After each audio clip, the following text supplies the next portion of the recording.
Hi, everybody.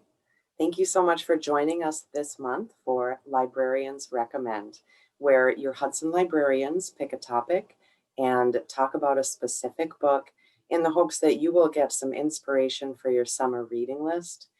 As always, we hope that you leave a comment for us in the comment section and let us know, what are you reading this month? What topics would you like to hear us talk about next? For this month, we have life stories.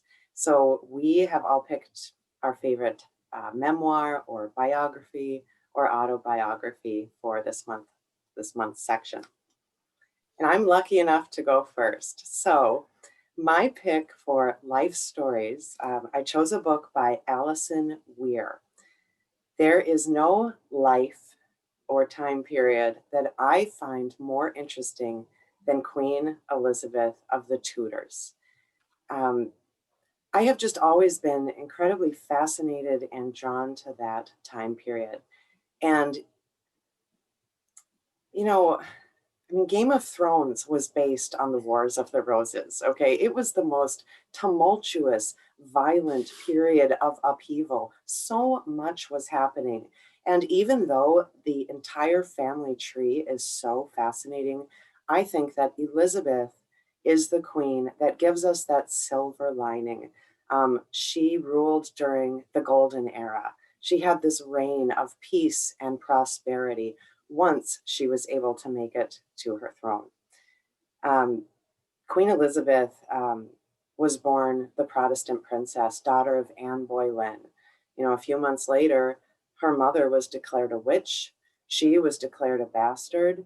She grew up in fear for her life, prosecution. Her mother was executed. I mean, you don't get a whole lot more dramatic of a childhood than that.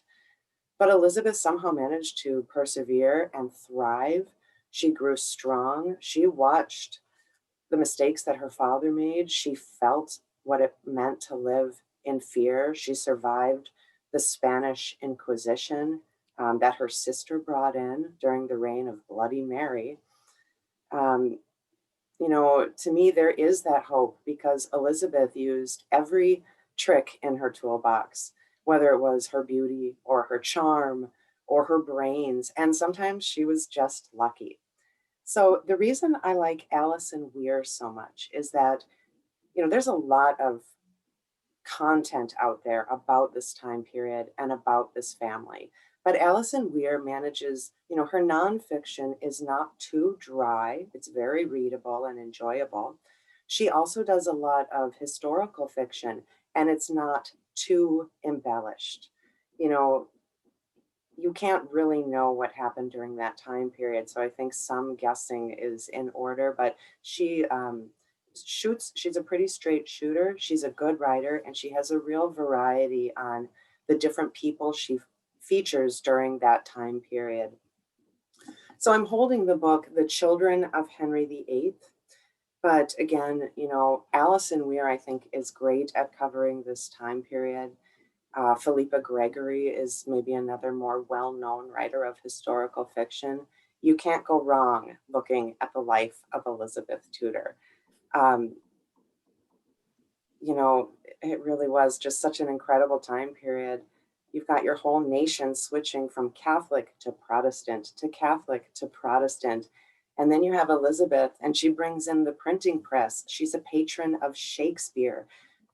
So I can't say enough good things. And I highly recommend that if you're looking for some historical fiction to really just escape into that, you check out Alison Weir. Now, who can follow that?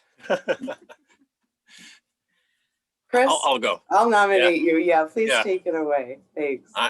I'm jumping all the way up to current modern day times with mine. So I've got Walter Isaacson's latest called Codebreaker. And I grabbed it for a couple of reasons. One, it kind of tied into what is going on really in the news today because the book is a biography on Jennifer Doudna, who works on the CRISPR genetic sequencing system for gene editing. And I was interested. I like Walter's books to begin with. Many people may be familiar with him. He's written biographies on Steve Jobs right before he passed away, and Leonardo da Vinci, some great works, and I'd read those before. So Walter's always on my radar, but then the topic really kind of interested me in that with the vaccines that we're rolling out, we're using some of this technology, that RNA sequencing that Jennifer had kind of pioneered. So it was interesting reading the book between my first and my second shot of Pfizer vaccine. I'm kind of reading about the mechanics of what allowed these vaccines to kind of be developed that couldn't have even happened as short as 10 years ago using a lot of this technology. So a very interesting read, very timely with what's going on. It's a very up to the minute kind of book. The story goes all the way through kind of the beginning of this year with what's happening in the world and the conferences. And then it hit me on another track really emotionally. Some of you may be familiar with, I've kind of done a series of YouTube videos we've posted kind of focusing on women in STEAM careers to kind of reach out to the girls in the community, because we were going to have a girls who code club and a girls STEM camp, and those kind of fell by the wayside with us having to curtail our programming due to COVID-19. And so the interviews were a way to keep people engaged. And in Jennifer's story, she shares that her high school advisor, when she was looking at colleges, really discouraged her from going to study science and chemistry and what wound up being her career. And you go all the way to, she won the Nobel Prize last year in chemistry, and she's regarded as the top handful of people worldwide as an expert in this CRISPR technology. So that really hit home too, that somebody that's this amazing that literally won the Nobel Prize was advised in high school to not pursue the career that she wanted to pursuing. That even manifested in some personal self-doubts when she was asked by her father, is she applying to Stanford and for graduate work? And so I can't ever get into Stanford. And her dad was like, well, you're right. You can't ever get into Stanford if you don't apply. So she did apply thanks to her father's support and kind of encouragement, and she got into Stanford. But that really struck me on a lot of levels with the girls I'm working with on those things, just family support, community support, peer support, school support for what you want to do. And she really shared a lot of that in the story. So that's my quick review on Codebreaker by Walter Isaacson, new read that's out. And we have copies at our library, and I've seen them look on the computer. It's available at our other member libraries if you're on the wait list for it. So very timely, very good read, and enjoyed it a lot. Who am I throwing to next? Sarah, you want to go? Okay, I'll go. All right. Well, we're all over the board on who we're reviewing. I am reviewing Betty White, if you ask me, and of course you won't. I chose this book. I love biographies and autobiographies, and I love Betty White. She's so funny, and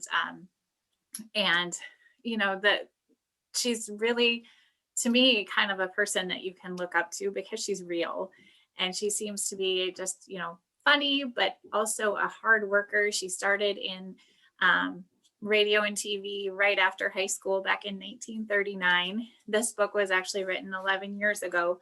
And she talked about being in her high 80s. And so if you do the math, this year, she would be 99 years old, or is 99 years old. And she talked about in this book just lots of different parts of her life that she's active with. She's a activist for pets and animals, and talked about some of her different experiences. There's a picture of her in this book with a gorilla named Coco, which I just think is so cool, to be able to have an experience like that. And she talked about getting into TV way back in the 1930s and 1940s. And so it's just kind of interesting to see a career that spans that long. And she talked about in there about how when she was on the Golden Girls, she was the oldest Golden Girl, and she outlived all of the Golden Girls. So it's fun, and I like it because it's a short read. Each chapter is just a few pages, so you can pick it up whenever, and it's light. And as a mom with young kids, that's what I need, something that's kind of short and fun, and something that, you can look at somebody's life and just smile at. So that's why I picked Betty White, if you ask me. And of course you won't. All right, Joan, Right. your turn. Yep. Last but not least, my title is Maybe You Should Talk to Someone, and it's by Lori Gottlieb or Gottlieb. This is a really entertaining book. Again, totally different from everything anybody else has recommended here. It's a story about a therapist who is in need of therapy herself and goes to a therapist. It's a really entertaining book. It's so entertaining that I'm reading it for the second time. I'm really into how people think and our relationships and the things we tell ourselves and how we solve our problems. I just think it's fascinating. So she had a nasty breakup in her life and found herself in need of therapy. And being a therapist, it was a tricky thing to find a therapist for herself. But she does. And it's a great look at how therapy from both sides of the couch. So you're looking at her being in therapy and feeling all of those, being in the throes of a problem, a big problem that she's having a hard time seeing her way out of. And then you're also seeing her as a therapist, like there are things that she knows that she's doing, but she can't quite help herself. And the way her therapist is reacting to her. And then you see her, she tells stories about herself as a therapist and the patients that she works with. So it's just fascinating and really entertaining. She was a writer on some pretty big TV shows, Friends and ER. So she really moves the plot along. Like it is an easy read. It offers you some great insights if you are looking for insights. Madeline actually recommended this book to me because she read it also and really enjoyed it. So yeah, it's just fun. So anyways, I highly recommend it. It's a great read. Maybe You Should Talk to Someone by Lori Gottlieb. That's a great title too. I just have to say that's a great title. So thank you all so much for joining us today. This has been a really great, kind of a short, but a really, I think a really fun topic.